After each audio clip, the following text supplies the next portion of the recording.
Allohim, meni o'z holimga tashlab qo'yma. Ey olamlarning Robbisi, o'zingga hamd bo'lsin. Maqtovga faqat sen loyiqsan. Senga ibodat qilaman. Sendangina yordam so'rayman. Meni ne'mat ato etilganlarning yo'liga, iymonga hidoyat et. Adashganlar, g'azabga uchraganlar yo'lida qilma Allohim. Buyuk sinov berding Robbim. Bu sinovdan yorug' yuz ila meni chiqar. Oxiratda senga ro'baro turganimda yuzimni qora qilajak xatolardan meni omon saqla Allohim.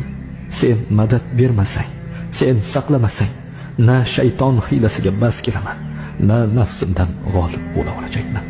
Robbim, meni zolim zulmidan xalos et. Ofiyat va omonlik ber. Iymonimni salomat et.